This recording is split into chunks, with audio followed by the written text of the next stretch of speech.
Hello, welcome guys to the CSC Gurukul. My name is Aman Moga. Today we will take your ethics keywords for your mains examination. So चलिए शुरू करते हैं. सबसे पहले मैं आपको बता दूं कि देखो एथिक्स में क्या है कि आप जितना कीवर्ड्स को डिफाइन करोगे उतना ही आपको सेटिस्फाई करना पड़ेगा आपके एग्जाम्पल के साथ, क्योंकि एथिक्स क्या है, सारा एग्जाम्पल्स का खेल है. आपने एथिक्स को कीवर्ड को जैसे मान लें सिंपैथी की बात कर ले, एम्पैथी की बात कर ले, ठीक है, या फिर लव एंड केयर की बात कर ले, काइंडनेस की बात कर ले, बेनोवेलेंस की बात कर ले, तो इनमें ना आप समझा तो दोगे कि भाई इसकी ये डेफिनेशन है, लेकिन इसको अपनी लाइफ से रिलेटेड एग्जांपल्स या फिर किसी न्यूज़ से रिलेटेड एग्जांपल्स, किसी पर्सनैलिटी के रिलेटेड एग्जांपल्स आप इसमें रखोगे तभी तो सेटिस्फाई कर पाओगे. ठीक है, एथिक्स में यही होता है. एथिक्स में जब आप केस स्टडी में जाओगे तो केस स्टडी में स्टेक होल्डर्स होते हैं, स्टेक होल्डर्स के बाद डायलमाज होते हैं. ठीक है, तो डायलमाज जो डायलमा होते हैं उनको कैसे सेटिस्फाई करना होता है, उनके लिए भी आपको एग्जाम्पल्स की जरूरत पड़ती है. तो वही हम आज यहाँ पे डिस्कस करेंगे. ठीक है,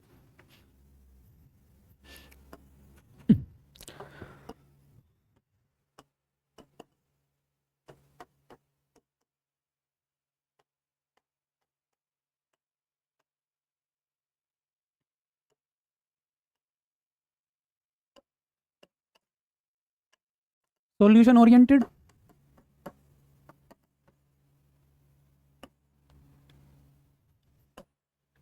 ये मैं डेफिनेशन बेस बता रहा हूँ. ये डेफिनेशन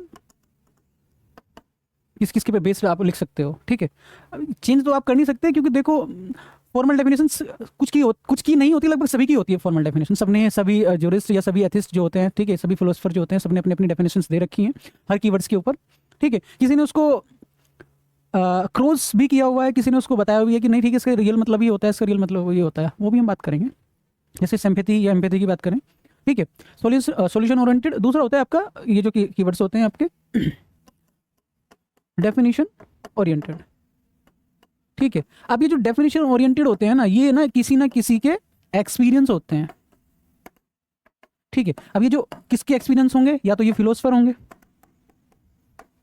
ठीक है, या फिर ये ज्यूरिस्ट होंगे, ठीक है, या अदर्स. ठीक है, वैसे ही आपके जो सॉल्यूशन ओरिएंटेड का मतलब है कि जिसके भी एक्सपीरियंस रहे होंगे उसके एग्जाम्पल्स के आधार पर उसने उसको डिफाइन कर दिया.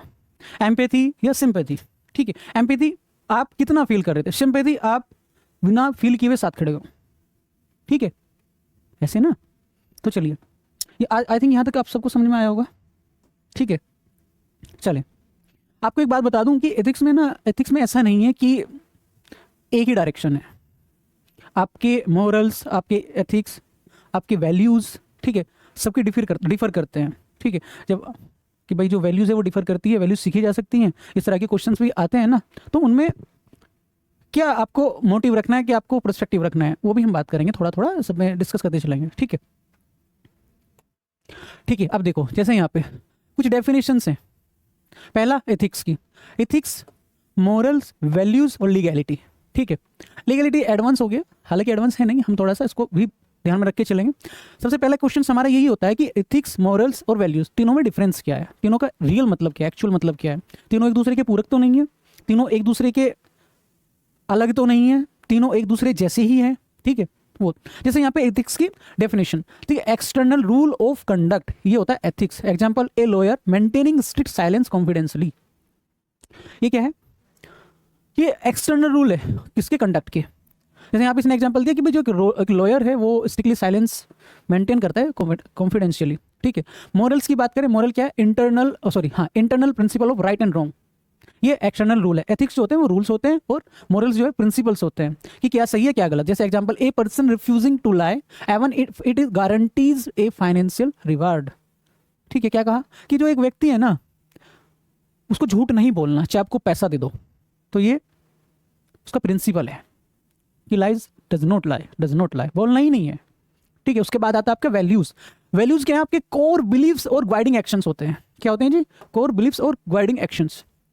Example, a company prioritising long term sustainability over rapid growth.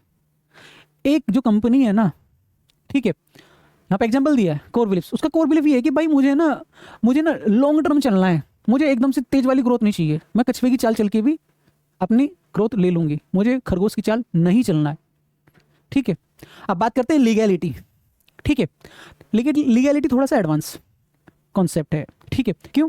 क्योंकि यहाँ पे इसका क्या मतलब है, conforming to the law, not always ethical, law के बियॉन्ड नहीं जाना है, जरूरी नहीं, और यहाँ पे लिखा भी है नॉट ऑलवेज एथिकल, जरूरी नहीं होता सदैव एथिकल हो, अनएथिकल भी होता है। क्योंकि एक एग्जांपल लेंगे यहाँ पे, छोटा सा एग्जांपल लेते हैं एक, कि आप किसी सिटी के मजिस्ट्रेट हैं, ठीक है, वहाँ पे किसी को मकान देना है, मकान योजना है।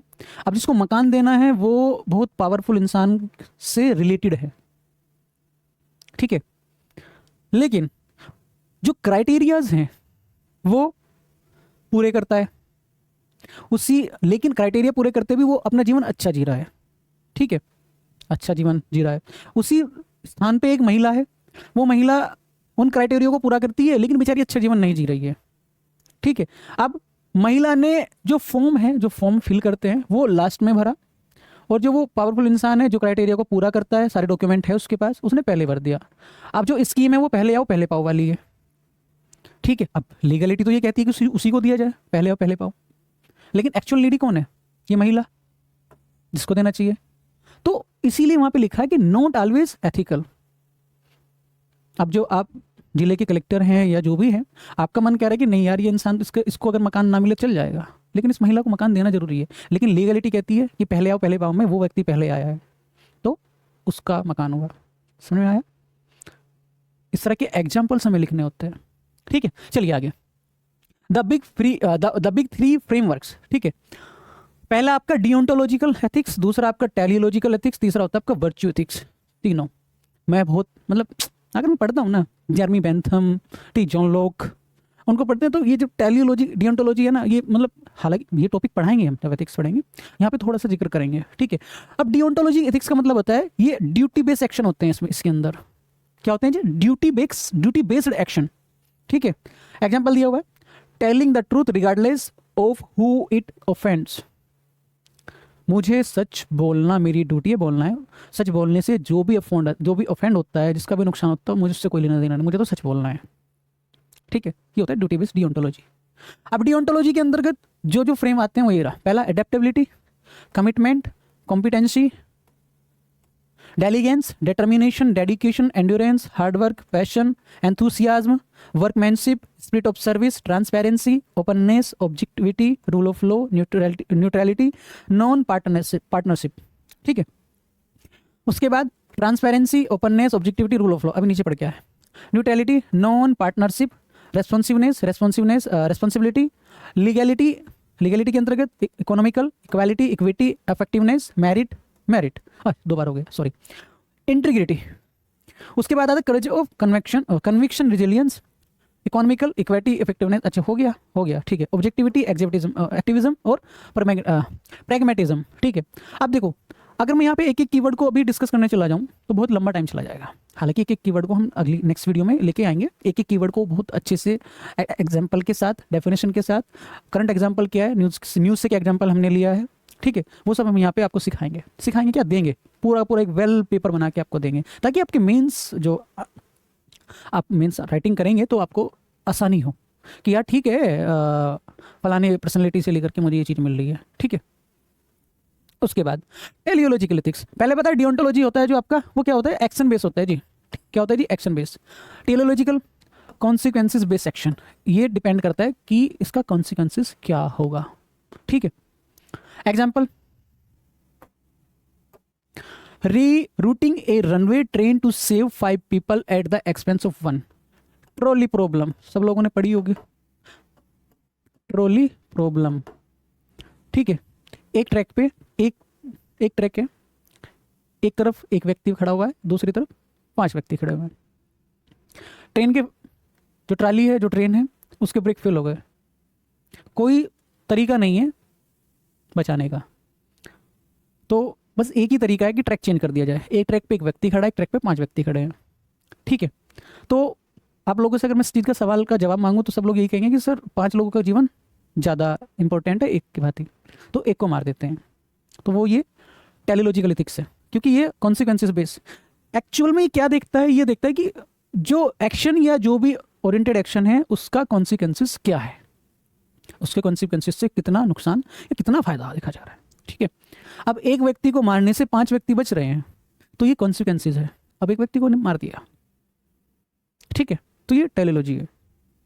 अब इसके अंतर्गत क्या क्या आता है? Honesty, selflessness, impartiality, truthfulness, innovation, objectivity, activism, pragmatism, creativity, love, care, kindness, altruism, sympathy, lust, anger, sloth. ठीक है। Empathy, benevolence, generous, justice, equality, fairness, teamwork, timelessness, brotherhood, fraternity, non violence, loyalty, corporation, brotherhood, fraternity, ठीक है, and so on. ठीक है। तो ये टेलीलॉजी, ये सब के सब क्या है? कॉन्सिक्वेंसेज बेस देखे जाते हैं। आपका जो लव है, ठीक है, लव करने से क्या कॉन्सिक्वेंसेज मिला? लव मतलब प्यार, प्यार वो नहीं जो आप, ठीक है, जो आप समझना चाह रहे हैं वो नहीं। प्यार मतलब माँ की ममता भी प्यार है, पापा की ममता भी प्यार है, भाई की ममता भी प्यार है। जरूरी नहीं है कि प्यार है कि कोई मिल गया और उससे हो गया, वो नहीं, वो तो अटैचमेंट है, वो समक्षणिक है। ठीक है। प्यार, प्यार तो लाइफ लॉन्ग चलने वाली स्थिति है। ठीक है। प्यार आपको स्पेन से भी हो सकता है, प्यार आपको अपने फ़ोन से, अपने लैपटॉप से, अपने कैमरा से, अपने बच्चों से। ठीक है, समझ आया? उसके बाद आता है वर्च्यू एथिक्स। ये होता है आपका करेक्टर बेस्ड एक्शन। इसमें क्या होते हैं? ये आपके करेक्टर बेस्ड एक्शंस होते हैं। एग्जांपल देखते हैं। प्रैक्टिसिंग डेली पेशेंट टू, ठीक है, naturally become a more tolerant person. ठीक है। डेली एक मतलब आप पेशेंस रखोगे तो आप क्या बन जाओगे? एक ज़्यादा टॉलरेंस आपके अंदर आ जाएगा, एक इंसान बन जाओगे, व्यक्ति बन जाओगे टॉलरेंस वाले। तो ये क्या है? करेक्टर बेस्ड एक्शंस होते हैं वर्च्यू एथिक्स में। वर्च्यू मतलब आपके गुण। आपने कोई गुण प्रैक्टिस करना शुरू कर दिया तो आप में वो गुण आ गया, अब आप में वो दिखना लगा। मेरा ये गुण है कि मैं पैनिक नहीं होता क्योंकि मैंने सीखा है। ठीक है। बुरी से बुरी स्थिति में पैनिक नहीं होना, ये गुण बन सकता है अगर आप इस पर प्रैक्टिस करो। तो ये क्या है? वर्च्यू एथिक्स है। ठीक है। वर्च्यू में आपका प्राइड, एनवे, एंगर, स्लोथ, इनटेम्परामेंट। इनटेम्परामेंट मतलब आप गुस्सा नहीं करते। ठीक है, सो टेम्पर नहीं है आप। ठीक है। उसके बाद average, lust, inaction, fear, leadership, persuasion, initiative taking और विजडम। हालांकि और भी बहुत सारे कीवर्ड्स हैं। ठीक है। इन सब कीवर्ड्स को हम 1 बाय 1 वीडियोज़ में लेके आएंगे। हो सकता है एक वीडियो में 10 से ज़्यादा कीवर्ड्स आए या कम आए, लेकिन हाँ, हमको थोड़ा डिटेलिंग में देखेंगे। ठीक है। आज ये एक तरह से ओरिएंटेशन है। ओरिएंटेशन क्या, हम आपको समझा रहे हैं कि कीवर्ड्स किस पे बेस्ड होते हैं। ठीक है। क्योंकि क्वेश्चंस, जो शुरुआती क्वेश्चन है ना एथिक्स के अंदर, वो ये आते हैं कि वर्च्यू एथिक्स क्या है। ठीक है। टेलियोलॉजिकल एथिक्स या फिर आपका डिओंटोलॉजिकल एथिक्स से कैसे डिफर करता है, और जो आपके एक्शंस होते हैं। अच्छा चलो, इसको क्वेश्चंस को इस तरह देखो कि जो आपके एक्शन है वो आपको एक बेहतर इंसान बनाने में कितना योगदान देते हैं। अब यहाँ पे आपको तीनों जो आपके एथिक्स है, आपको तीनों बताने पड़ेंगे कि भाई ये करेक्टर बेस्ड है, ठीक है, ये ड्यूटी बेस्ड है, और ये आपका क्या बोलते हैं, कॉन्सिक्वेंसेस बेस्ड है। कॉन्सिक्वेंसेस बेस्ड से करते करते मैं इतना इंसान बना हूँ और मैंने ये चीज़ें सीखी है। ठीक है, इस तरह से। तो चलिए अब आगे चलते हैं। हाँ, अब थोड़ा सा हम ये जो हमारे कीवर्ड्स थे, जो हमारे कीवर्ड्स हैं, ठीक है, इनको थोड़ा सा पढ़ेंगे। ठीक है। पहला कीवर्ड्स, मैं थोड़ा नीचे से आता हूँ, ऊपर से नहीं, नीचे से आते। Pity, acknowledging suffering, passive. ठीक है। क्योंकि किसी के दुख को पहचानना, समझना, is pity. Example, feeling sorry for rough sleeper in winter.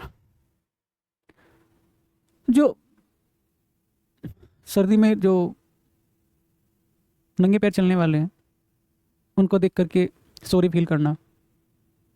ठीक है। या जो जिनके बदन पे कपड़े नहीं हैं। ठीक है। देखो यहाँ पे इसका प्रोस्पेक्टिव बहुत अलग अलग हो सकते हैं। ये जो आपका लिखा है रफ स्लीपर इन विंटर, इसके प्रोस्पेक्टिव अलग अलग हो सकते हैं, इसका मीनिंग अलग अलग हो सकता है सबके लिए। ठीक है, वही मैं बात कर रहा हूँ यहाँ पे। Next, sympathy. सिंपैथी क्या है? Caring about suffering. अभी पीटी का मतलब आपने उसको एक्नॉलेज किया हुआ है कि हाँ ये दुख में है, इसको दुख को देख करके मुझे दुख हो रहा है, इज सिंपैथी। इसके दुख को देख करके मुझे दुख हो रहा है। दुख को समझना इज पीटी, लेकिन दुख को फील करना इज, ठीक है, सॉरी, फीलिंग नहीं, उसकी केयर करना कि यार चलो उसके बदले मुझे कुछ करना चाहिए, is sympathy. For example, sending flower to a grieving colleague. ठीक है, किसी कलीग को कोई मर गया उसको फूल भेजना। ठीक है। ग्राइविंग कलीग, हाँ कोई कलीग है, उसके फूल भेजना कि हम मुझे आपकी उन्नति है जो भी उसको लेकर के, चाहे वो दुख हो, ठीक है, उसका साथ देना। बात करते हैं एम्पैथी की। एम्पैथी और सिंपैथी में देखो इतना अंतर होता है कि एम्पैथी, सिंपैथी जो है ना, सिंपैथी का मतलब है आप participation beyond the suffering. Participate तो कर रहे हैं आप, लेकिन आप वैसा फील नहीं कर रहे जैसा वो फील कर रहा है। आपको देख हाँ यार ये दुख में है, आपको ये लग रहा है हाँ यार ये दुख में है, मुझे इसके लिए सद्भावना है, ठीक है, मैं मतलब इसके साथ खड़ा हूँ। लेकिन जब बात एम्पैथी की आती है तो एम्पैथी क्या कहती है, जो आप फील कर रहे हैं वही मैं फील कर रहा हूँ। यहाँ पे लिखा है feeling others suffering, example sharing the emotional weightage of a friend heartbreak. किसी का दिल टूट गया, ठीक है, अब जैसा वो फील कर रहा है वैसे, जैसे माँ, अक्सर क्या होता है कि बच्चे को जब चोट लगती है ना तो माँ भी वैसा फील करती है, हाँ मेरे बच्चे को चोट लगी, मेरे बच्चे में पैरों में दर्द हो रहा होगा, पेट में दर्द है। जैसे मान लिया जो नवजात शिशु होते हैं, नवजात शिशु आमतौर पर देखा होगा घरों में, जो नवजात शिशु होते हैं उनकी लैंग्वेज माएँ समझ पाती है। क्यों? क्योंकि माँ वैसा फील करती है, माँ एम्पैथी दिखाती है, बाप सिंपैथी दिखाता है, हाँ ठीक है दुख में है, ठीक है मैं इसके लिए दवाई, मैं इसके लिए डॉक्टर, मैं ये देख रहा हूँ।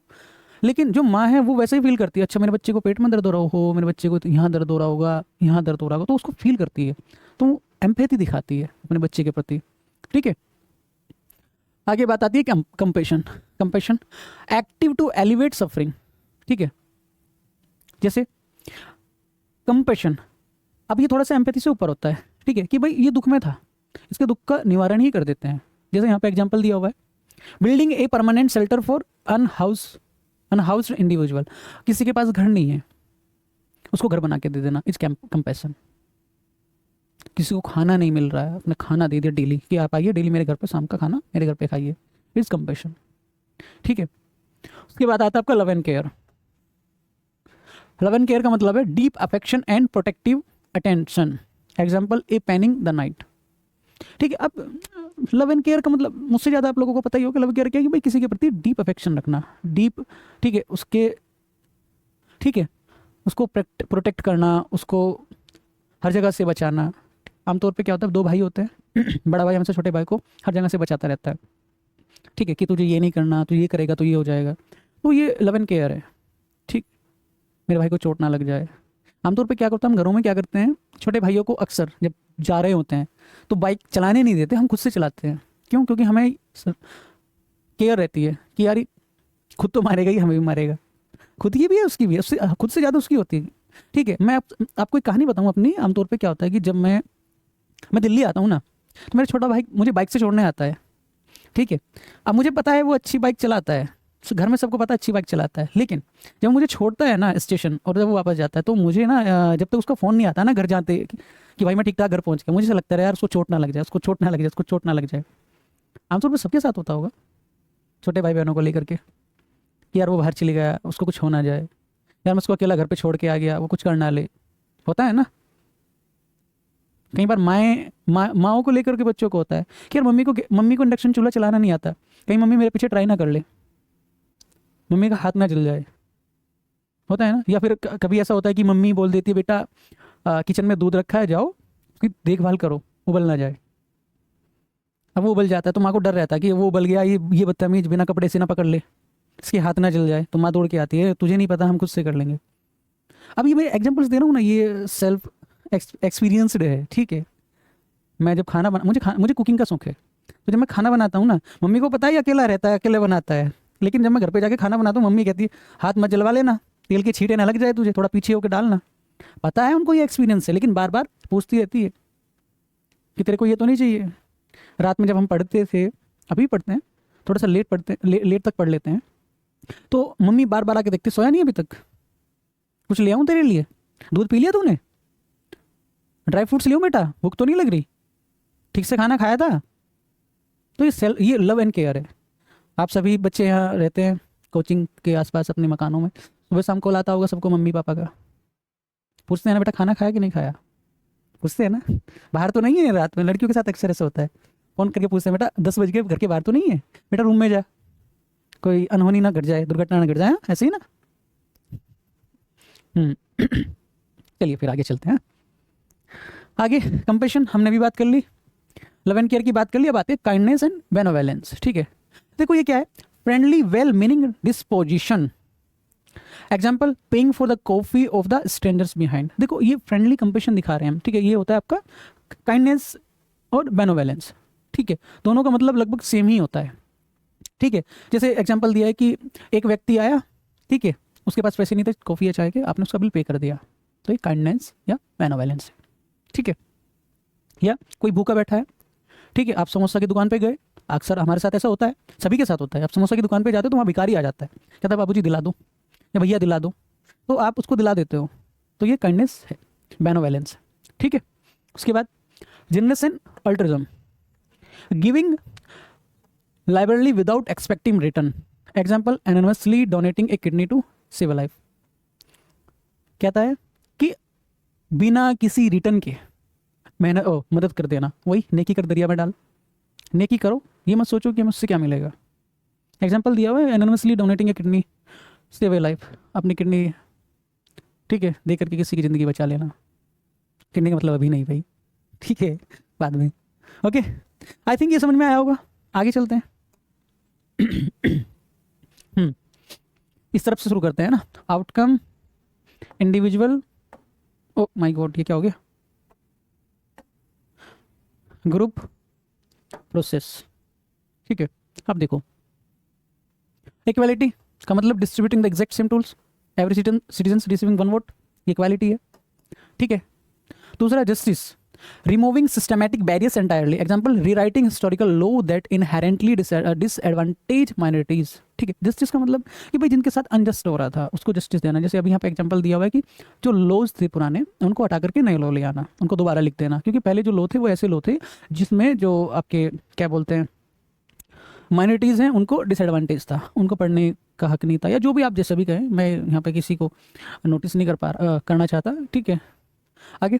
ठीक है, तो ये ग्रुप बेस्ड है, ये होता है इंडिविजुअल बेस्ड। ठीक है, ऊपर का मतलब आउटकम क्या होगा, नीचे प्रोसेस में है। ठीक है, जैसे फेयरनेस, फेयरनेस हमेशा इंडिविजुअल होती है। Maintaining process without bias. Example, implementing blind audition for a ठीक है सिम्फनी ऑर्केस्ट्रा। ठीक है, तो सीधी सी बात है, प्रोसेस को बिना किसी के बायस हुए आपको करते जाना है। ठीक है, ये आपका फेयरनेस है। अभी होते हैं इंडिविजुअल बेस्ड। ठीक है, ग्रुप बेस्ड जस्टिस और इक्विटी का मतलब क्या है, देखो इक्वालिटी और इक्विटी दोनों में अंतर होता है। Distributing the specific tool needed to succeed. जब बात स्पेसिफिक की हो तो वहाँ पे होती है इक्विटी, लेकिन जब बात सेम टूल सभी के लिए समानता की बात होती तो वो होती है equality. Example, installing ramp for wheel chair users alongside standard stairs. ठीक है, आपने क्या किया, एक भाग चेयर का था जो स्टैंडर्ड चेयर का, दूसरा भाग जो है वो आपने व्हील चेयर वालों के लिए कर दिया।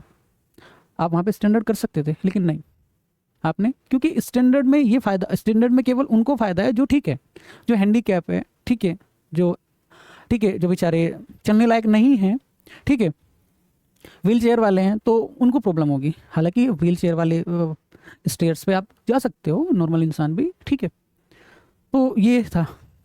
आगे नॉन वायलेंस। अच्छा हाँ, अभी बात करेंगे सोशल फैब्रिक्स की। ठीक है, सोशल फैब्रिक के ये आयाम है, पहला आयाम आपका नॉन वायलेंस, अहिंसा, peaceful resistance. Example, organizing a peaceful sit in to protest climate policy. ठीक है, ये आपका नॉन वायलेंस मतलब हिंसा नहीं दिखानी है, बिना हिंसा के आप पीसफुली, आप चाहे वो आप क्या बोलते हैं कोई प्रोटेस्ट कर रहे हो, ठीक है, या आप कोई भी किसी को भी लेकर, यहाँ पे क्लाइमेट पॉलिसी की बात कर रहे हैं, यहाँ पे किसी भी रूल ऑफ लॉ या किसी को भी लॉज को लेकर के आप प्रोटेस्ट कर रहे हो तो वो आपका पीसफुल होना चाहिए। ठीक है, ये होती है नॉन वायलेंस। दूसरी बात करते हैं tolerance and respect for diversity, valuing variety. Examples, peacefully coexisting with neighbours of different faith. Tolerance और रेस्पेक्ट, डाइवर्सिटी के प्रति टॉलरेंस। ठीक है, आप मान लिया आपके जो पड़ोसी हैं वो किसी दूसरे समुदाय से हैं, आप किसी दूसरे समुदाय से हैं, तो आप में टॉलरेंस होना चाहिए। आप ये ना दिखाएं कि क्या बोलते हैं कि मेरा समुदाय आपके समुदाय से ज़्यादा ऊंचा है या उसका समुदाय मुझसे ज़्यादा ऊंचा है, उसको दोनों में बैलेंस होना चाहिए। आप उसको समझे, वो आपको समझे, ये टॉलरेंस है। रिस्पेक्ट दोनों की डाइवर्सिटी की। भाई ठीक है, आपके लॉज ये कहते हैं, हमारे लॉज ये कहते हैं, लेकिन हम एक्सट्रीम नहीं हो सकते ना भाई। ठीक है, उसके बाद unity, fraternity and brotherhood, mutual support for kinship. Brotherhood भाईचारा, फ्रेटर्निटी यूनिटी एकता, समग्रता जो भी कहते हैं हिंदी में, ठीक है। अब जैसे example, the unbreakable bond with in A fire fighters union, ठीक है। तो ये होती है आपकी ब्रदरहुड, किसी चीज़ को लेकर के यूनिटी। अभी आपने देखा होगा कि जब महामारी आई तो महामारी में कोई ये नहीं देख रहा था कि आप इस समुदाय से हैं, आप इस समुदाय से हैं, मैं आपको नहीं देखूंगा, आप मुझको नहीं देखोगे। सब ने मिल करके एक दूसरे का साथ दिया, ड्यूटीज़ निभाई, अपनी यूनिटी को बहुत अच्छे से दिखाया, और भारत ने एक इतनी बड़ी महामारी को हराया। और देशों के प्रति अगर हम डेटा भी उठाएं तो मुझे लगता है भारत ने अच्छा परफॉर्म किया, क्योंकि यहाँ पे यूनिटी है ना, यूनिटी विद डाइवर्सिटी। पंजाब में फ्लड जैसी सिचुएशन आपने देखी, वहाँ किसी ने ये नहीं कहा कि आप सिख नहीं हो तो आप नहीं काम करोगे, आप सिख नहीं हो तो हम आपका रेस्क्यू नहीं करेंगे। ऐसा तो नहीं होता ना। ये ब्रदरहुड, यूनिटी, फ्रेटर्निटी जैसी चीज़ें हैं, ठीक है, जो एक दूसरे का साथ देती है। Peace, harmony, freedom from disturbances. Example, cross departmental alignment ending a corporate turf war, ठीक है। देखो सीधी सी बात है, पीस हार्मनी का मतलब ये है कि आप, मतलब मेरा कहने का मतलब ये है कि आप किसी भी अननेसेसरी चीज़ों को बढ़ावा ना दे, ठीक है। किसी चीज़ को लेकर स्ट्रगल ना करे, मतलब लड़े ना, कुल मिला के बात ये तो, ठीक है। क्रॉस डिपार्टमेंटल अलाइनमेंट मतलब आपका बिल्कुल शांत होना चाहिए, ठीक है। यहाँ तक किसी को दिक्कत? हाँ जी, ऑनलाइन में कोई? हाँ, कुछ की बात हम यहाँ पे कर रहे हैं। अच्छा, एक मिनट इसको पीछे करो। अच्छा, आपका सवाल है, यतिका आज बहुत सवाल पूछ रही हो, हाँ। स्टेक होल्डर्स में वैल्यूज़ अच्छा देखी जाती है, हाँ देखी जाती है, बिल्कुल देखी जाती है। सवाल तो यही है। देखो केस स्टडी में इन्वेस्टमेंट ऐसे होता है, वो अभी आएंगे, उस पर भी आएंगे, हालांकि मैं थोड़ा सा यहाँ पर जिक्र कर देता हूँ। देखो सबसे पहले क्या होता है, स्टेक होल्डर्स आप देख लेते हैं। स्टेक होल्डर से थोड़ा ये पता लग जाता है कि आपको जो मेन थीम है वो किस तरफ लेके जानी है, क्या क्या चैलेंजेस किसके प्रति होंगे, ठीक है, कौन अच्छा सजेशन दे सकता है, ठीक है। स्टेक होल्डर का ये फ़ायदा हो जाता है। और मैं तो हमेशा कहता हूँ, जब भी आप केस स्टडी को सोल्व कर रहे हो तो ये चीज़ें पहले नोटिस कर लें। आप लेके आएंगे उस केस स्टडी पे पूरा एक वीडियो आएगा, डोंट वरी, ठीक है, बेफिक्र रहिएगा आप। हाँ जी, हाँ मैंने अभी बोला आपको कि टेलीग्राम पे आपको पूरा का पूरा एक परफॉर्मा मिल जाएगा। जितनी भी वैल्यूज़ मैंने आपको फर्स्ट स्लाइड में दिखाई हैं सबको हमने हाँ करंट एग्जाम्पल के साथ लिखा हुआ है, उनकी डेफिनेशन के साथ, तो मुझे तो लगता नहीं आपको कोई दिक्कत आए, डोंट वरी। तो चलिए आगे चलते हैं। ट्रस्ट,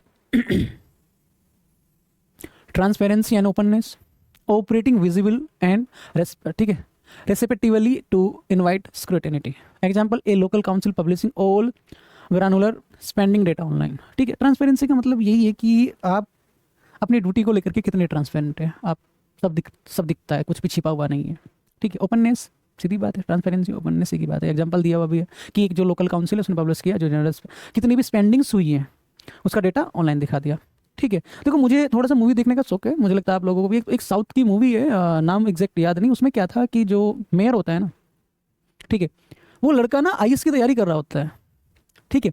वो लड़का आईएएस की तैयारी होता है, तो जहाँ पे वो बेचारा रूम लेके रखता है ना, तो वहाँ पे ना बहुत गंदगी होती है, और लोग कहीं भी आके वोमिट कर रहे हैं, ठीक है, स्पिट कर रहे हैं, ठीक, कचरा ऐसे फेंक दे रहे हैं। तो वो डेली ना उस चीज़ को नोटिस करता है, तो वो ना एक अपना छोटा सा एक, ये कहते हैं ना, एक कदम उठाता है। वो कचरे को, जो कचरे का डब्बा था जो अपनी जगह नहीं था, उसको उठा करके साइड कर देता है, और डेली उसका ये काम होता है।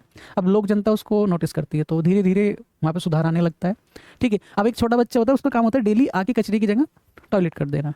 तो वहाँ पे वो क्या करता है, एक पौधा का बीज लेता है, उसको वहाँ पे गाड़ देता है, वो पौधा उगाता है। तो जब वो नेक्स्ट टाइम वो बच्चा उसको टॉयलेट करने आता है तो देखता है, अरे यार ये तो पौधा है, तो वापस चला जाता है, ठीक है। तो ऐसे करते करते वो अपने पूरे के पूरे वार्ड को, शायद वार्ड 49 या 46 होता है, एग्जैक्ट मुझे याद नहीं, वो अपने वार्ड को बहुत अच्छा बना देता है। तो ना एक जब चुनाव जीत जाता है तो वो ना क्या करता है, ट्रांसपेरेंसी, यानी जितना भी डेवलपमेंटल कॉस्ट आती है उसके वार्ड की, ठीक है, उसका डेटा ना पब्लिकली सबके मोबाइल फोन्स पे भेजता है वो, कि इतना हमने बिल सैंक्शन किया और इतना खर्च हो गया, इतनी स्पेंडिंग्स है हमारी, ठीक है। इस तरह के आप एग्जांपल्स यूज़ कर सकते हो एथिक्स में, ठीक है। मूवी का नाम मुझे इस समय याद नहीं आ रहा, मैं देख के बता दूँ। उसके बाद प्रोबिटी, प्रोबिटी का मतलब high evidence of strict tested integrity. Example, A high court जज फॉर्मली रिफ्यूजिंग ए ल्यूक्रेटिव अनट्रेसेबल ब्राइब। ठीक है, तो सीधी सी बात है, evidence of strictness tested integrity. एक हाई कोर्ट जज है, वो फॉर्मली उन्होंने रिफ्यूज कर दिया ल्यूक्रेटिव और या अनट्रेसेबल ब्राइब, जिसको टेस्ट नहीं किया उसको भी, कि भाई क्यों, ये मेरा गुण है या ये मेरी इंटीग्रिटी है, मुझे लेकर के मुझे आप किसी भी तरह की घूस दे दीजिए, मैं एक्सेप्ट नहीं करूंगा। ठीक है, चलिए नेक्स्ट। फाइडेलिटी एंड लॉयल्टी, मुझसे ज़्यादा लॉयल्टी के बारे में आपको पता ही होगा। Strict observance of promises and unwavering allegiances. Example, staying with an organisation to help rebuild during a crisis. ठीक है, तो फाइडेलिटी या लॉयल्टी हुई अपने कार्य को लेकर के आप कितने अवेयर हैं। ठीक है, आप अपने प्रोमिसेस को लेकर के कितना, मतलब प्रोमिसेस को कितना निभा पाते हो। उसके बाद आता है ट्रस्टवर्दीनेस एंड फेथफुलनेस। क्या है? steadfastness that prove worthy of confidence over time. Example, securing a highly sensitive trade secret.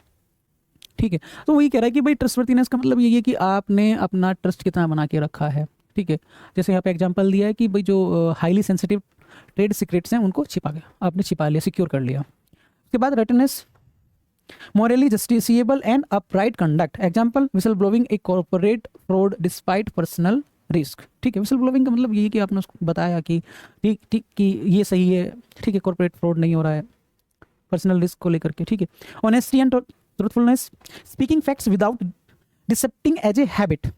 Example, proactively admitting a critical error to a senior manager. ठीक है, तो ये ऑनेस्टी है। मान लिया किसी ने ऑनेस्टी दिखाई और आपने क्या बोलते हैं, वो कोई एरर हुआ, ऑनेस्टी से उसको बोले सर ये एरर है और प्लीज़ इसको एक्सेप्ट कर लीजिए, जो भी। इंटीग्रिटी, ठीक है, इंटीग्रिटी क्या है? Boldness of character doing right when unobserved. Integrity का मतलब आपको अगर कोई नहीं भी देख रहा है ना, आप तब भी सही हैं। ठीक है, नेक्स्ट चलते हैं। यहाँ तक किसी को प्रॉब्लम? मुझे तो लगता नहीं किसी को प्रॉब्लम होगी। ठीक है, चलिए। Rule of law, authority applies equally, no one is above it. Example, a prime minister fined by police for a minor traffic violation. ठीक है, रूल ऑफ लॉ का मतलब है रूल की आंखों में, लॉ की आंखों में सब बराबर है, कोई इससे ऊपर नहीं है। ठीक है, जैसे प्राइम मिनिस्टर की गाड़ी ने रेड लाइट क्रॉस करी तो उसका चालान हो गया, ट्रैफिक वायलेंस जो भी क्या है। ठीक है, उसके बाद accountability and responsibility, owning outcomes and the duty of manage them. Example, a chief executive resigning following a massive data breach. ठीक है, अकाउंटेबिलिटी का मतलब ये कि आप की कोई भी गलती है उसके लिए अकाउंटेबल खुद को ठहरा देना। जैसे यहाँ पे एक डेटा ब्रीच हुआ तो जो चीफ एग्जीक्यूटिव था उसने रिजाइन कर दिया कि ये मेरी रिस्पॉन्सिबिलिटी, तो मैं अपनी रिस्पॉन्सिबिलिटी नहीं निभा पाया, तो ये नौकरी के मैं लायक नहीं हूँ। ठीक है, उसके बाद objectivity and impartiality, decision based purely on facts, treating all equally. ठीक है, ऑब्जेक्टिविटी और इम्पार्शियलिटी का मतलब है कि आप किसी के प्रति पार्शियल नहीं है, आप जो भी डिसीजन ले रहे हैं, ठीक है, वो फुल्ली फैक्ट बेस्ड होगा और उसमें आप सबको इक्वली ट्रीट करोगे। उसके बाद neutrality and non partnership, operating entirely free from political bias. Example, civil servants flawlessly implementing the policies of a rival government. ठीक है, तो मतलब न्यूट्रलिटी दिखानी, आप चाहे वो आप उस सरकार को पसंद नहीं करते, लेकिन उसकी जो पॉलिसीज है आपको अप्लाई करनी है। ठीक है, चलिए आगे। स्पिरिट ऑफ सर्विस एंड सेल्फनेस, देखो सबसे जो इम्पोर्टेंट है ना कंडक्ट, गुड कंडक्ट के लिए, वो है स्पिरिट ऑफ सर्विस। जब आप लबासना जाएंगे तो लबासना में गुड होता है आपका कोड ऑफ कंडक्ट, तो स्पिरिट ऑफ सर्विस उसमें ऐसा है कि जैसे इम्पोर्टेंट एक चीज़ होती है, भाई मान लीजिए आपने खाना बनाया, खाने में नमक डालना भूल गए, तो ये नमक है। ठीक है, putting the public good before self, अपने आप को बाद में रखना, पहले पब्लिक को रखना, ये है आपका spirit of service. Example, health care professionals volunteering for hazardous shift during a pandemic. ठीक है, तो हाँ सबने किया था, अपने आप को ध्यान में भी नहीं दिया कि हमें बचाना नहीं बचाना, लेकिन लोगों को बचाने के लिए सबसे ज़्यादा अग्रसर हमारे जो मेडिकल वॉलंटियर्स थे। अभी कोविड की बात है, कोविड में आप लोगों ने देखा होगा। Patriotism versus activism. ठीक है, पैट्रियटिज्म मतलब देश प्रेम, एक्टिविज्म का मतलब आप devotional to the national versus campaigning for system change. ठीक है, एक्टिविज्म मतलब एक्टिवेट, कितना ज़्यादा आप बायस हैं। ठीक है, example, organizing a national strike for to demand immediate climate legislation. ठीक है, तो ये पैट्रियटिज्म है। ठीक है, एक्टिविज्म भी इसी में ही है कि भाई आप एक्टिवली पार्टिसिपेट कितना कर रहे हैं। पैट्रियटिज्म देश प्रेम देश सेवा, कि भाई ये जो हमारा इन्वायरमेंट है उसमें उसके लिए पॉलिसी लेके आइए, इम्प्लीमेंट कीजिए जल्दी से जल्दी, ठीक है, ताकि सभी को स्वच्छ जल, स्वच्छ जीवन, स्वच्छ इन्वायरमेंट या पर्यावरण मिले। ठीक है, चलिए नेक्स्ट।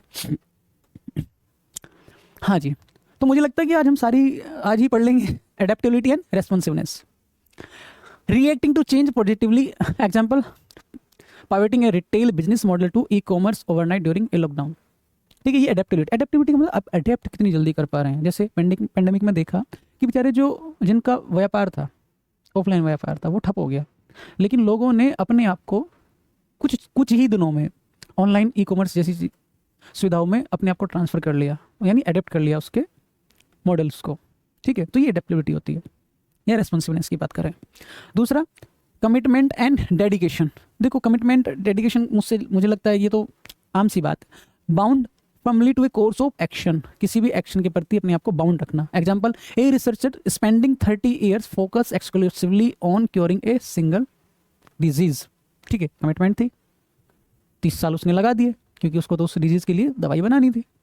ठीक है, next, competency and expertness, reaching authoritative skills professionally. ठीक है, example, a master structural engineering safely design a scraper.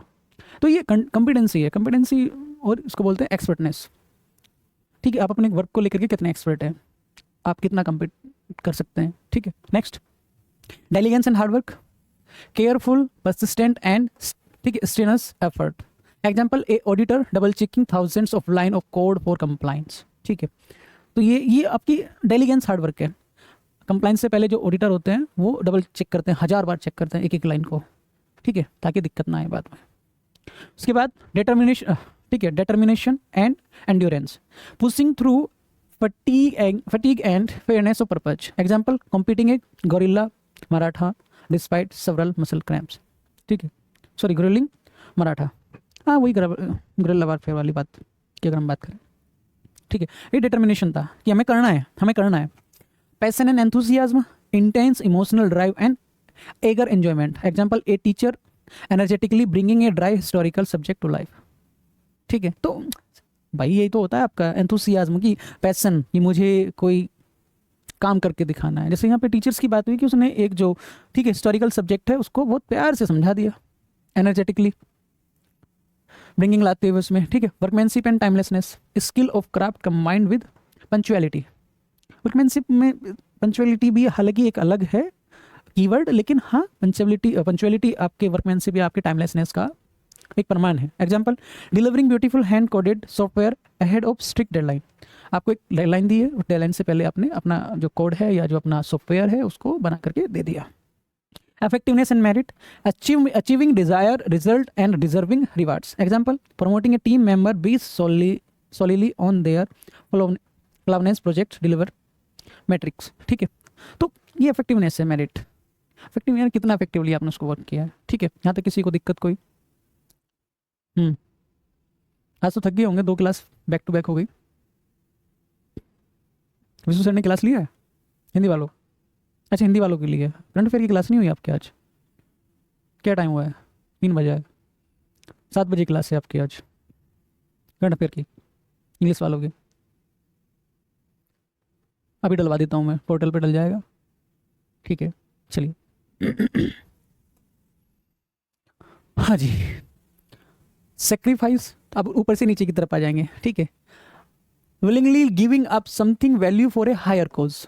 Example, a parent working two strenuous jobs to fully fund a child university education. ठीक है, कह रहे हैं कि भाई देख लो, सेक्रीफाइस का मतलब ये कि अपने आप को झोंक देना, ठीक है, किसी के प्रति। जैसे माँ बाप 2-2 जॉब करते हैं क्योंकि बच्चे के यूनिवर्सिटी की फीस भरनी है, एग्जाम्पल में दिया हुआ है। ठीक है, next, resilience and perseverance, bouncing back and refusing to quit. Example, rebuilding a commercial startup from scratch after bankruptcy. ये आपका रेजिलियंस या प्रिजर्वेरेंस। मान लिया आप, अब इसमें एग्जांपल में दिया हुआ है कि एक बैंकरप्सी के बाद अपने आप को दोबारा से खड़ा करना, ठीक है, और स्टार्टअप, कमर्शियल स्टार्टअप बना देना। ठीक है, बाउंसिंग बैक यानी रिफ्यूजिंग टू क्वाइट। आप मतलब अपने आप को, अभी एक एग्जांपल ले लेते हैं ना भाई, इस साल एग्जाम दिया नहीं हुआ, तो बहुत सारे डिमोटिवेट हो गए। डिमोटिवेट नहीं होना है, फिर से उठेंगे, फिर से एग्जाम देंगे, सिलेक्शन लेंगे, तो वो यही है रेजिलियंस एंड परसेवरेंस, ठीक है, क्योंकि एथिकल वैल्यूज है ना। Vitality, raw energy and life force required to sustain efforts. Example, regaining full operational vigour quickly after a severe illness, ठीक है। अब ये क्या कहता है, वाइटलिटी का मतलब ये कि भाई जो एनर्जी थी ना वो रो है, ठीक है, उसको फिर से रिबिल्ड करना है, ठीक है। जैसे डिमोटिवेट कर दिया किसी बच्चे को कि नहीं तुझसे नहीं होगा, तुझसे नहीं होगा, और किसी ने कह दिया ऐसे कैसे नहीं होगा, बच्चा बोल रहा है ऐसे कैसे नहीं होगा, करके दिखाएंगे, ठीक है। चलिए, courage of conviction, acting firmly on beliefs despite immense unpopularity. Example, voting against a highly profitable but disastrous corporate merger. ठीक है, पता था ये जीत सकता है लेकिन उससे नुकसान है, उसके अगेंस्ट में वोट कर दिया, ये होता courage. Valour and fortitude, bravery in extreme combat condition and immense strength of mind. Example, a soldier defending a civilian convoy under heavy fire. दिख रहा है सामने मौत है लेकिन फिर भी तने रहना, अपनी बटालियन को बचाए रहना, बचाना, ठीक है, ये होती है valour and fortitude. Courageousness and fearlessness, वही facing severe danger without being deterred, बिना डर के सामना करना, ठीक है। चलें आगे। मुझे लगता है इसमें काफ़ी पेज है ना, कितने पेज हैं, ओ माय गॉड 16 पेज हैं, ठीक है। चलिए कोई इशू नहीं, आ जाते हैं। हाँ, excellence, consistently surprising ordinary standard. Example, the meticulous flawless planting of a Michelin standard chief. ठीक है, देखो एक्सीलेंस का मतलब कि आप जो आपके ऑर्डिनरी स्टैंडर्ड हैं उनको दबा करके अपने आप को बढ़ाना, ठीक है। Innovation and creativity, novel thinking and original ideas, ठीक है। भाई क्या मतलब है इनोवेशन का, क्या मतलब, कुछ नया सोचना, सोचते रहना, ठीक है। आगे, rationality and pragmatism, favor logic and practical achievable focus. Example, choosing a slightly older infinitely reliable software system over a flashy beta, ठीक है। तो क्या है, रेशनैलिटी का मतलब है कि जो आपका जो लॉजिक है ना, जो प्रैक्टिकल है उस पर फोकस, अचीवमेंट पे फोकस करेंगे, किसके अकॉर्डिंग, लॉजिकल थिंकिंग के अकॉर्डिंग, ठीक है। Next, wisdom and prudence, deep insight paired with cautious good judgement, waiting until the next morning to response to a highly proactive email, ठीक है। आपको जल्दी से जल्दी रिप्लाई देने के लिए कम से कम सोच समझ के दो, एकदम से ना करो। मान ली किसी ने आपको गाली दे दिया तो उस पर आप तुरंत रिएक्ट मत करो, समझदारी दिखाओ, थोड़ा शांत हो, समय लीजिए तब जवाब दीजिए। वैसे ही जैसे मैं आज एससी की क्लास में बात कर रहा था, ठीक है, कि 10 मिनट लीजिए अपनी, सीधे जंप मत करें, तो ये विजडम होता है, ठीक है। Next, aptitude and emotional intelligence, देखो ये अलग ही टॉपिक है, एक बहुत बड़ा टॉपिक है, कम से कम 2-3 लेक्चर लगते हैं इसमें। Inherent natural ability coupled with interpersonal mastery. Example, instantly de-escalating a boardroom argument by reading the room, ठीक है। तो क्या कहता है कि जो इनहेरेंटली एबिलिटी है ये, ठीक है, जो इंटरपर्सनल मिस्ट्री रहती है सबकी, भाई मुझे कोई चीज़ आती है, ठीक है, मैंने अपने वैल्यूज सिस्टम से सीखा है कि किसी का बुरा नहीं करना है, तो नहीं करना है, सीख लिया मैंने। किसी का बुरा करते मेरे मन की अंदर की आवाज़ चिल्ला कहती है नहीं ये गलत है, नहीं ये गलत है, नहीं ये गलत है, ठीक है, समझ में आया। तो ये एप्टीट्यूड है। उसके बाद इनएक्टिव टॉकिंग का मतलब action constructively unprompted. Example, identify and fixing a broken supply chain process before a manager notice it. आपने इनएक्टिव टेकिंग का मतलब ये है कि इनएक्टिव टेकिंग का मतलब ये है कि आपको कुछ चीज़ दिख गई गलत है, ठीक है, आपके हायर्स को नहीं दिखा तो आपने उनको भी बताया, अपना कर दिया, ठीक है, ये इनएक्टिव टेकिंग है। Leadership and persuasion, guiding and effectively convincing others, ठीक है। लीडरशिप का मतलब यही है कि परसुएशन का मतलब ये है कि आप दूसरों के प्रति दूसरों को अपने विचारों से, अपने कार्य से कैसे इन्फ्लुएंस करते हो, ठीक है। लीडरशिप का मतलब तो यही है ना भाई, समझ में आया, ठीक है। नेक्स्ट चलें। हाँ जी, ऑप्टिमिज्म एंड पॉजिटिविटी, ठीक, expecting favourable outcomes. Example, weaving a severe market downturn especially as an opportunity to acquire assets, ठीक है। तो ये क्या है, आपकी ऑप्टिमिस्टिक पॉजिटिविटी है। सबको पता है मार्केट गिर रहा है, लेकिन अपॉर्चुनिटी तो है ना कुछ लोगों के लिए। आपके मार्केट गिर रहा है का मतलब अपॉर्चुनिटी है कि सस्ते दामों पे उठा लीजिए, उसके बाद attitude, settled conscious way of thinking, ये एटीट्यूड होता है। Example, approaching a successful high stake project with a deliberate can do demeanour. Attitude, बहुत एटीट्यूड, वो नहीं करने के प्रति, वर्क के प्रति, ठीक है।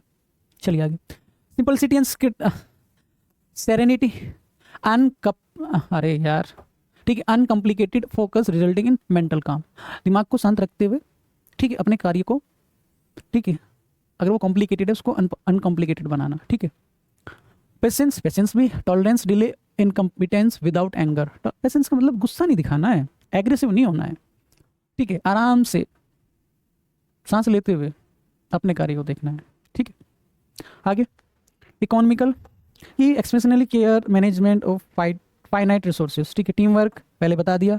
Temperance, the strict practice of moderation. Example, politely refusing a third glass of wine at a high stake corporate dinner, ठीक है। आपको पता है ज़्यादा पीने से आप डम हो सकते, गिर सकते हो, तो उसको प्यार से मना कर दो कि सर मेरी कैपेसिटी केवल 2 ही गिलास की है, तीसरी गिलास की नहीं है, ठीक है। तो ये होता है आपका टेम्परेंस। आगे चलते हैं, ठीक है। Biases and unfairness, biases, mental paralysis, ठीक है। Prejudice, stereotype, discrimination, prejudice, oversimplifying and acting unfair based on group identity. Example, refusing to interview highly qualified candidate over the age of 50, ठीक है, रिव्यूज कर देना चाहिए। Favouritism, nepotism, unjustified preferences especially to family. Example, appointment and unqualified nephew as a company director over the veteran employ. उसके बाद anger and in temperaments, wrath and a complete lack of restraints. Example, aggressively shouting at junior staff for a minor administrative error. तो ये anger and inter, ठीक है, इन temperaments, कि भाई छोटा सा एरर हुआ, आपने चिल्ला दिया, ठीक है, तो ये सही नहीं है, ठीक है, पेशेंस रखना चाहिए। Sloth and inaction, laziness and the catastrophic failure to act. Example, ignoring a non documented safety hazards until a worker is seriously injured, ठीक है। तो ये देखो, ये सबसे स्लोथ एंड इनएक्शन का मतलब, भाई आपको पता है ये चीज़, मुझे पता है ये नुकसान कर सकती है, उसको चेंज कर दो, लेकिन नहीं, इनएक्टिव आपने दिखाया तो वो किसी का नुकसान कर देगी, तो उसको बोलते हैं इनएक्शन, स्लोथ। एनवे, एवरिक या lust, connoting extreme greed and unchecked desire. Example, avarice, avarice का अगर हम एग्जाम्पल देखें, holding vital medical supply during a crisis to engage in severe price gouging, ठीक है। Pride, excessively self regard and strategic error directly leading to the company to bankruptcy, ठीक है। तो ये प्राइड है, ठीक है। Thank you.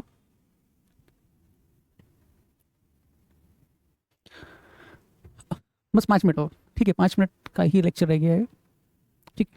नेक्स्ट, फियर, ये मेंटल पैरालिसिस है, ये इसको बोलते हैं वाइसिस, और ये होते हैं हमारे बेस या अनफेयरनेस, ठीक है। हैबिट, नेगेटिव वाली, अनथिंकिंग, डेटरमिनेंटल रेपिटेशन। एग्जाम्पल की बात कर लें तो यहाँ पे continuously arriving late to crucial client meeting, ठीक है, आप बार बार लेट हो रहे हैं। उसके बाद fear, anticipation of the danger causing complete paralysis, ठीक है। Following the lunch to a brilliant product, to launch a brilliant product out of a crippling dread of public criticism, ठीक है। भाई आपको डर है कि अगर हमने ये प्रोडक्ट निकाल दिया तो जो जनता है वो उसको क्रिटिसाइज करेगी, तो ये फियर है, ठीक है। नेक्स्ट, एथिकल डायलेमा, थोड़ा सा पढ़ेंगे उसको हम, आपका क्या बोलते हैं, केस स्टडीज़ में पढ़ेंगे, सबसे ज़्यादा इम्पोर्टेंट रहता है, या फिर आपकी जो वैल्यूज़ है या आपके मॉरल्स हैं उनके लिए इंपॉर्टेंट रहता है, क्योंकि डायलेमा से रिलेटेड क्वेश्चंस आते हैं, जैसे आप केस स्टडी ज़्यादा आता है, ठीक है। A severe class of moral principles where neither available choice is perfect और पेनलेसनेस, ये डायलेमा होता है, कोई चॉइस नहीं है, ठीक है, क्योंकि ये क्या है, कॉन्ट्राडिक्शन लेके आ रहा है, क्लैश है हमारी मॉरल प्रिंसिपल्स के बीच। Having a permanently lay off 10% of a dedicated workforce to ensure that survival and jobs of the remaining 90%। Conflict of interest, सबको पता ही है, the dangerous intersection where personal interests clash directly with the professional duties, ये होता है conflict of interest, अपने interest और public interest में क्लैश, कॉन्फ्लिक्ट ऑफ इंटरेस्ट, ठीक है। एग्जाम्पल भी दिया है, senior procurement officer avoiding a massive, ठीक है, म्युनिसिपल कॉन्ट्रैक्ट हुए private businessman own by there suppose. क्या करा, एक जो सीनियर प्रोक्योरमेंट ऑफिसर थे उसने जो म्युनिसिपल कॉन्ट्रैक्ट थे उसको ना दे करके किसी एक ऐसे प्राइवेट बिजनेस को दे दिया जो उसकी पत्नी होल्ड करती है, ठीक है। Next code of conduct and code of ethics, ये सबसे इंपॉर्टेंट है, ठीक है। The codified institutional rule book designed to, ठीक है, preempt these crisis. Example, every employee legally sign an agreement forbidding the acceptance of the gift over $50 from the prospective suppliers, ठीक है। सबके सब साइन करते हैं कि इससे ज़्यादा का हम कोई गिफ्ट नहीं लेंगे, ठीक है। तो ये होती है आपका code of conduct. Next ethical dilemma, sorry humans, क्या फाउंडेशनल फ्रेमवर्क इनको बोलते हैं। ये क्या क्या हमारे मॉरल्स, हमारे वैल्यूज, हमारे विजडम्स। उसके बाद आते हैं पर्सनल वर्च्यूज, इंटीग्रिटी, करेज, डिलिजेंस, एम्पैथी। उसके बाद आते हैं प्रोफेशनल कंडक्ट। सबसे जो हमारे फाउंडेशनल है वो हमारे मॉरल वैल्यूज है, हालांकि इनमें क्लैश होता रहता है, ठीक है। प्रोफेशनल में rule of law, accountability, leadership, social harmony, justice, equality, peace, brotherhood, ठीक है। ये ऊपर की तरफ इसलिए है क्योंकि इनका वेटेज इनके हिसाब से होता है, ठीक है, ठीक है। तो ये हमारी लास्ट स्लाइड है। Values are not what we say, they are what we do, ठीक है। तो जो हमारी वैल्यूज है वो नहीं जो हम बोलते हैं या जो हम कहते हैं, वह हैं जो हम करते हैं। The lexicon of ethics is ultimately written in action, ये हमारे एक्शंस में दिखता है हमारा एथिक्स, ठीक है। यहाँ तक किसी को कोई दिक्कत, कोई परेशानी ऑनलाइन में? अच्छा, हाँ, ये पीपीटी आपको मिल जाएगी, डोंट वरी, पीपीटी मिल जाएगा आपको, फिर करेगा चैनल पे अपलोड हो जाएगा।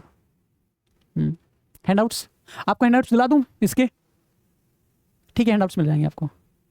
और कोई, किसी की कोई डिमांड? मॉडल आंसर नहीं मिला अभी तक, एक भी नहीं मिला है। क्यों, हिंदी वालों? अच्छा, हिंदी वाले अलग हैं, एक दो बैठा होगा। बोलता हूँ सर को मैं मॉडल आंसर के लिए। इंग्लिश वालों तुम्हें मिल गया? नहीं मिला? अच्छा, हाँ, वो 2 दिन से उनकी तबीयत खराब चल रही है, एडिटर जो हमारे। चलो मैं दिलवाता हूँ, कल दिलवाता हूँ, ठीक है। तो आज के लिए हम यहीं अपनी क्लास एंड करते हैं। धन्यवाद, most welcome for giving such this time for me. Thank you.